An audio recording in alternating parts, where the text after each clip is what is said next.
Hey there, and welcome back to Idle Weekly. Today's game is called The Magician's Research. And this is a game that leans more towards active play than idle. So as you can see, I have allowed it to idle quite a bit.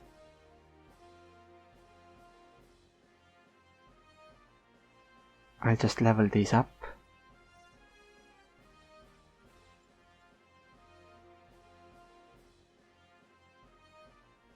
That's done. So I tend to focus on Max Shield, Liquid Harvest, Golden Chess and Epiphany. But the craft booster is also very good. So let's... no, I don't have enough. I tend to usually... depending on where I am at, I tend to try to collect that many points. So currently I want to level up either chest enemy chance or spirit enemy chance here, which have a max level of 4. So I tend to wait until I have 4. Let's level this stuff up. That's alright. So this is my usual Dragon Egg setup every reset. I have 3 in the chest spawn chance. I have 3 in autoclick speed, 2 in the holy scrap, which gives a chance to get 100 times arcane scrap from an enemy. Also usually 5 here to make it take less time to get to my max level, which isn't all that high at the moment. And then of course, well, this I don't usually use, but this time I have done. But also Bright Idea is a good thing to have, because it has a chance to give you even more experience. Let's use this below the cap. Nice. The way I love... oh. Yeah. These are new things. This came in the last update, which was I think yesterday. And yeah, so I get the permanent 10% HP and damage bonus. So basically 30%. I still haven't unlocked this. Stage 250, stage 500, stage 750. Oh, right. So each tier's stage 250, 500 and 750. Okay. That makes sense. The way I level my liquid gold stuff is I go up by 10 every time, with the exception of these two, because they scale so fast even, that I might as well go significantly further with them than the other stuff. As you can see, this levels so fast, or scales. But the rest I go up by 10s at the moment, which is fine enough. I usually use the Gypsy as my second mage, but right now I can do chance to 100% damage to enemy or 10% to damage to boss. Might as well use her for now. Yeah, why not?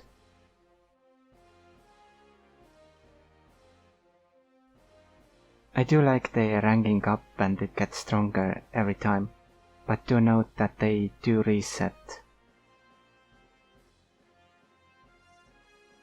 All the stuff resets every reset except these. These are permanent as it says here as well. and you keep the amulets, but you don't keep the rewards. All the currencies themselves except the amulets reset. What are my quests currently? Elite experiments and progress 100 stages. Those are simple enough.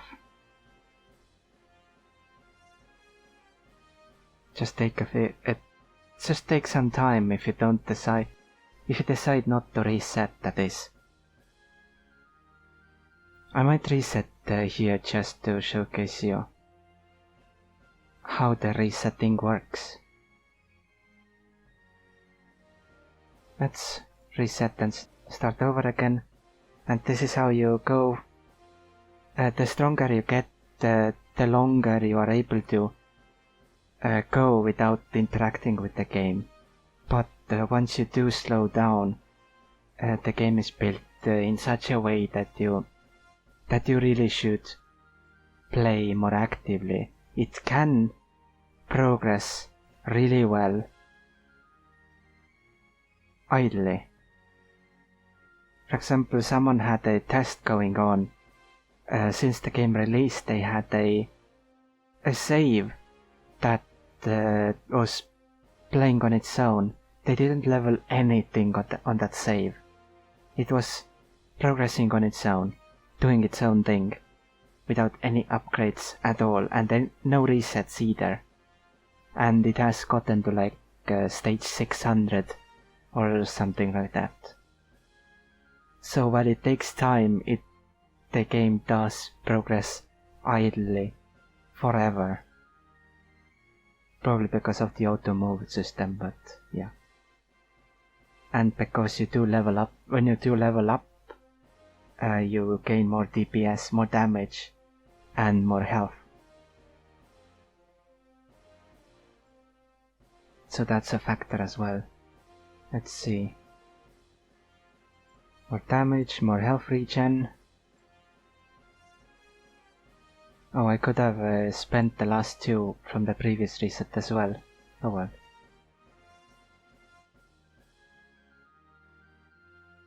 Doesn't matter.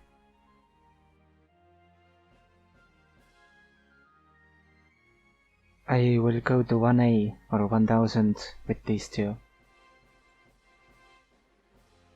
So that's my plan right now.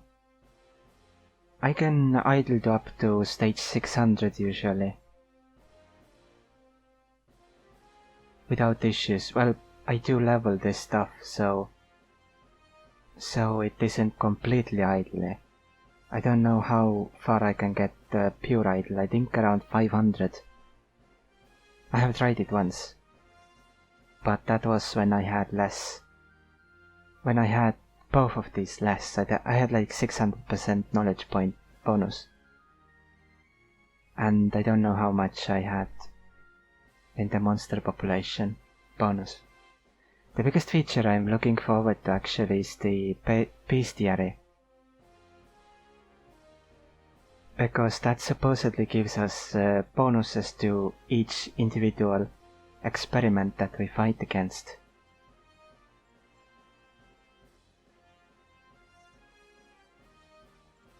And I also like that the trophies scale forever, and they always give you a bonus to your damage and health.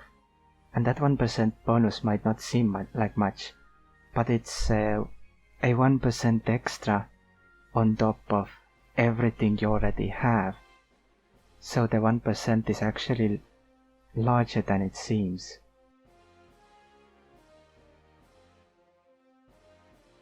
And that's a good thing, I think.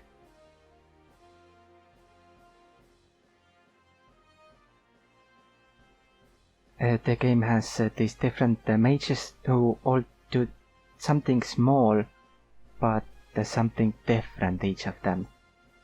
So he, for example, consumes the auto-clicks at every click, for every click that your auto-clicker but does 250% for it, so it takes 2 but does 2.5 times damage, which is a nice thing. And for example, when your shield activates, you take 50% reduced damage. So whenever your shield goes down and it activates again, then you take less damage. Now everyone does something different, but the one I use the most tends to be the Ember Dancer for the defense stat, and the Gypsy because then it allows me to play the game in the background better. As you can see, she has a chance to auto-collect the EXP nodes for double the value. So the EXP nodes can give you quite a sizable amount of experience, and you do need them. But I think the Conjurer is another character who is idle friendly. He has a chance to give you to find autoclicks, and autoclicks do a lot of damage compared to your DPS,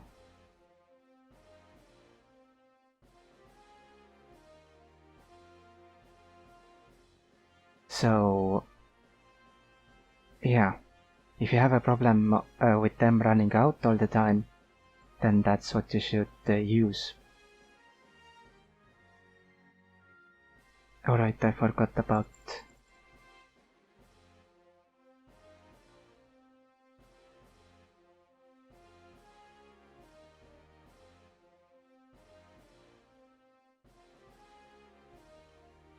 Forgot to use these.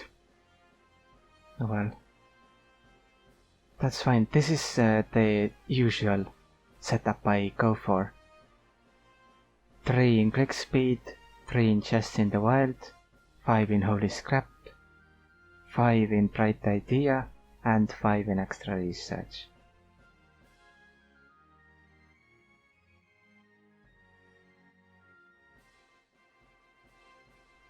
That's the setup I use because it gives me... Because dragon eggs are usually fairly rare, so you should hold them as much as possible, and filling the entire tree out isn't good. Well, depends on your playstyle, of course.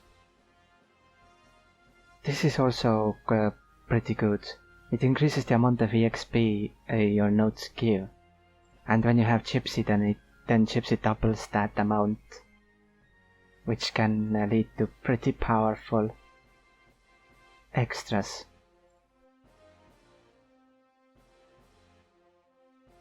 Heal kick damage.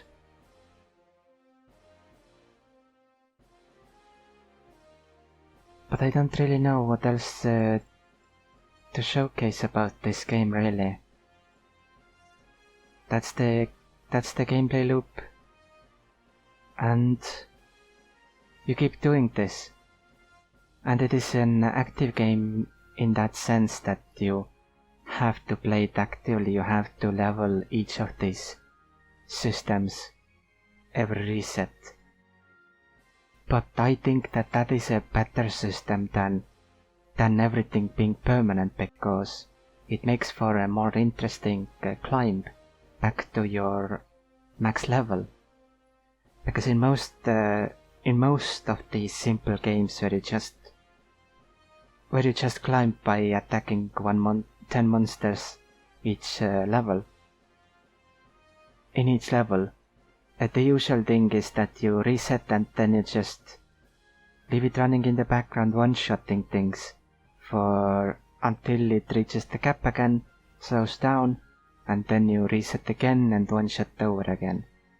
In this game, you one-shot most of the way to your max level, then slows down, but then you are recommended to try to push through the slower areas as well. The game actually rewards you for pushing further instead of resetting instantly after you slow down. But of course you can do that as well, but that's a very slow way of doing things.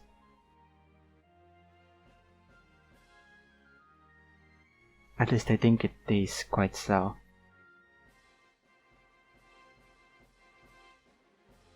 Compared to trying to push a little bit every reset. Although here I did just reset long before my max level. Well, not too long, I reset at 768. 772 is my max.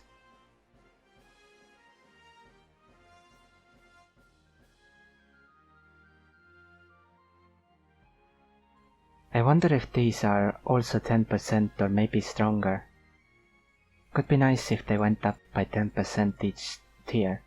So this would be 10%, 20, 30, 40, 50. Although 50% would be pretty powerful already. And here it would be 100%, so each of these doubles your current. Well, I guess that would work. It would make it more fun. You would see that the power that you have accumulated become noticeably more powerful. Like basically, if rewards scaled stronger and stronger, because that's how RPGs tend to be. The further you get, the bigger the differences in upgrades become. Or maybe I have played the wrong type of games, but that's the impression I get. Anyway, I think I have showcased most of what the game has, or most of what and talked about the different things that how I do in this game. How I level things. One last thing that I definitely can say is I recommend not touching the Arcanist or this entire window. I don't recommend touching this at all until you slow down. Because these rewards scale depending on where you are. The amulets don't and the runes don't, but the liquid gold stuff does. And therefore you get a better reward payout when you wait with the Arcanist. Until... wait. Does it not scale anymore? 537A. Let's wait past the boss.